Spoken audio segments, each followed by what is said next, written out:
শনিবার মুখ্যমন্ত্রী হিসেবে শপথ নেওয়ার পর আজকে মন্ত্রিসভার প্রথম বৈঠক করলেন মুখ্যমন্ত্রী শুভেন্দু অধিকারী। যে বৈঠকে একাধিক গুরুত্বপূর্ণ সিদ্ধান্ত নেওয়া হলো, যার মধ্যে অন্যতম হচ্ছে অন্নপূর্ণা ভান্ডার প্রকল্প।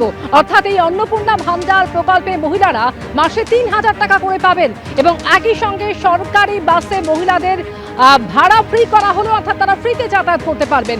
ঠিক কি সিদ্ধান্ত নেওয়া হয়েছে, কৃষ্ণেন্দু অধিকারী সরাসরি আমাদের সঙ্গে এই মুহূর্তে রয়েছেন। কৃষ্ণেন্দু, সরকারে আসার আগে অন্যতম প্রতিশ্রুতি ছিল বিজেপির এই অন্নপূর্ণা ভান্ডার প্রকল্প, তা নিয়ে ঠিক কি সিদ্ধান্ত নেওয়া হচ্ছে?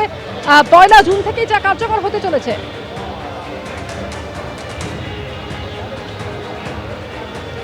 দেখো, তার আগে তোমায় দুটো তথ্য দিই।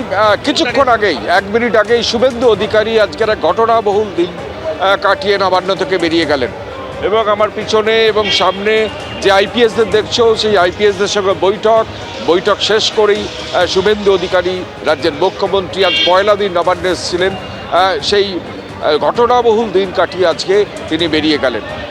অন্নপূর্ণা ভান্ডার বিজেপির একটা আজকে অঙ্গীকারপত্রে ছিল। প্রধানমন্ত্রী থেকে স্বরাষ্ট্রমন্ত্রী, শুভেন্দু অধিকারী থেকে বিজেপি নেতৃত্ব, তারা বারবার তারা বলেছিল যে অন্নপূর্ণা ভান্ডার তারা চালু করবেন এবং সেই প্রতিশ্রুতি মতো আজকে বিধায়কদের নিয়ে যখন মুখ্যমন্ত্রী বৈঠক করেন, দলীয় বিধায়ক, তার সঙ্গে ডিএম বা জেলা শাসকরাও রয়েছেন এবং সেই বৈঠকে তিনি জানান এবং সেখানে জানিয়ে দেওয়া হয় বিধায়কদের যে আগামী জুন মাসের শুরু থেকে, অর্থাৎ 1লা জুন থেকেই এই অন্নপূর্ণা ভান্ডার চালু হচ্ছে, অর্থাৎ মাসে ৩,০০০ টাকা।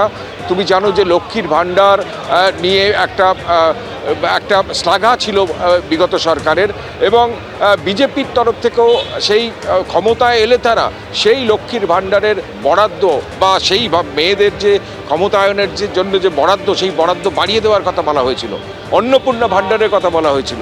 বিজেপির তরফে অঙ্গীকারপত্রে সেই অন্নপূর্ণা ভান্ডারের কথা রয়েছে এবং সেখানে বলা হয়েছিল যে মাসে ৩,০০০ টাকা দেওয়া হবে। এবং আজকে যে এমএলএদের সঙ্গে বৈঠক হয়েছে, সেই বৈঠকে সিদ্ধান্তের কথা আজকে সরকারি তরফে জানিয়ে দেওয়া হয়েছে